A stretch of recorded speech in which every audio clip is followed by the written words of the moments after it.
সম্প্রতি সামাজিক যোগাযোগ মাধ্যমে ইসলামী ছাত্র শিবিরের পক্ষ থেকে অধ্যাপক গোলাম আজমকে ইতিহাসের মহানায়ক হিসেবে আখ্যা দিয়ে একটি প্রচারণা চালানো হয়েছে, যা বাংলাদেশের ইতিহাসের গতিপথ সম্পর্কে সামান্য জানাশোনা থাকা যে কোনো মানুষের মনে গভীর প্রশ্ন ও ক্ষোভের জন্ম দিয়েছে।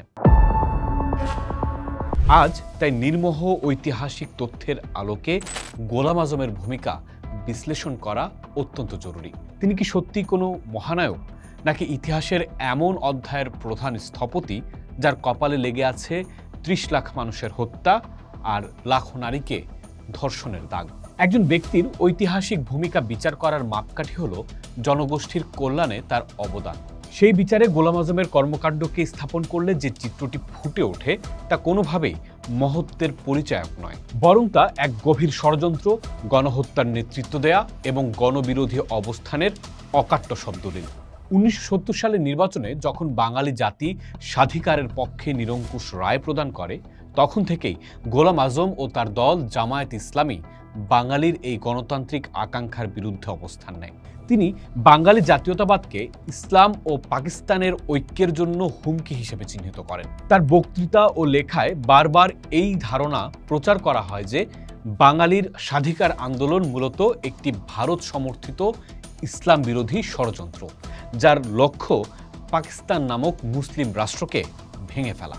গণমানুষের রায়কে সম্মান জানানোর পরিবর্তে তিনি এবং তার সমমনা নেতারা পাকিস্তানের সামরিক জান্তার সঙ্গে হাত মেলান। ১৯৭১ সালের মার্চের অসহযোগ আন্দোলন চলাকালে যখন বাংলার মানুষ মুক্তির সংগ্রামে ঐক্যবদ্ধ, তখন গোলাম আজম তৎকালীন সামরিক শাসক জেনারেল টিক্কা খান ও রাও ফরমান আলীর সঙ্গে বৈঠক করে বাঙালির এই গণজাগরণকে শক্তি প্রয়োগের মাধ্যমে দমন করার জন্য উস্কানি দেন। তাদের এই সহযোগিতার আশ্বাসই ২৫ মার্চের কালো রাতে নিরস্ত্র বাঙালির ওপর পাকিস্তানি সেনাবাহিনীর নারকীয় গণহত্যার পথকে সুগম করেছিল। শুধুমাত্র রাজনৈতিক ও আদর্শিক বিরোধিতাই নয়, গোলাম আজম ১৯৭১ সালে পাকিস্তানি হানাদার বাহিনীর চালানো জেনোসাইডকে সাংগঠনিকভাবে সফল করার জন্য সক্রিয় ভূমিকা পালন করেন। তার নেতৃত্বেই গঠিত হয়েছিল শান্তি কমিটি। নামের সঙ্গে এর কাজের ছিল বিস্তর ফারাক। শান্তি প্রতিষ্ঠার বদলে এই কমিটির মূল কাজ ছিল পাকিস্তানি সেনাবাহিনীকে মুক্তিযোদ্ধাদের বিরুদ্ধে তথ্য দিয়ে সাহায্য করা, স্বাধীনতাকামী বাঙালিদের তালিকা তৈরি করে দেয়া এবং লুটপাট ও নির্যাতনে সরাসরি অংশ নেয়া। গোলাম আজম ছিলেন শান্তি কমিটির অন্যতম কেন্দ্রীয় নেতা, প্রধান উদ্যোক্তা এবং প্রভাবশালী সদস্য। তার সরাসরি তত্ত্বাবধানে জামায়াতে ইসলামীর তৎকালীন ছাত্র সংগঠন ইসলামী ছাত্র সংঘের সদস্যদের নিয়ে গঠিত হয় আল বদর, আল শামস নামক ঘাতক বাহিনী। এই বাহিনীগুলো ছিল পাকিস্তানি সেনাবাহিনীর ছায়াসঙ্গী। এরা শুধু মুক্তিযোদ্ধাদের বিরুদ্ধেই লড়াই করেনি, বরং বাঙালি জাতিকে মেধাশূন্য করার এক পরিকল্পিত নীলনকশা বাস্তবায়নে মাঠে নেমেছিল। আলবদর বাহিনীর সদস্যরা স্থানীয় পথঘাট চেনানোর নামে পাকিস্তানি সেনাদের গ্রামে গ্রামে নিয়ে যেত এবং মুক্তিকামী মানুষ, বিশেষ করে হিন্দু সম্প্রদায় ও স্বাধীনতার সমর্থকদের বাড়িঘর দেখিয়ে দিত। তাদের হাতে সংঘটিত হয়েছে গণহত্যা, ধর্ষণ, অগ্নিসংযোগ ও লুটপাটের মতো ঘটনা। গোলাম আজম শুধু দেশের মাটিতেই ষড়যন্ত্রে লিপ্ত ছিলেন না, মুক্তিযুদ্ধের ৯ মাসে তিনি পাকিস্তানের পক্ষে বিশ্বজুড়ে অপপ্রচারের নেতৃত্ব দেন। তিনি মধ্যপ্রাচ্যের বিভিন্ন দেশ এবং যুক্তরাজ্যকে বোঝানোর চেষ্টা করেন যে পূর্ব পাকিস্তানে যা ঘটছে তা কোনো মুক্তিযুদ্ধ নয়, বরং কিছু দুষ্কৃতিকারীর বিচ্ছিন্নতাবাদী তৎপরতা। ১৯৭১ সালের জুন মাসে লাহোরে এক সংবাদ সম্মেলনে তিনি পাকিস্তানি সেনাবাহিনীর প্রশংসা করে বলেন, তারা পূর্ব পাকিস্তানকে দুষ্কৃতিকারী মুক্ত করেছে। তার এই দুষ্কৃতিকারী শব্দটি ছিল প্রকৃতপক্ষে স্বাধীনতাকামী ৭.৫ কোটি বাঙালির প্রতি এক চরম অপমান এবং তাদের হত্যাযজ্ঞকে বৈধতা দেওয়ার এক ঘৃণ্য প্রচেষ্টা। ২৬ নভেম্বর রাওয়ালপিন্ডিতে গোলাম আজম সাংবাদিকদের কাছে রাজাকারদের জন্য আধুনিক অস্ত্র সরবরাহের দাবি জানান, যেন তারা মুক্তিযোদ্ধাদের আরও কার্যকরভাবে নির্মূল করতে পারে।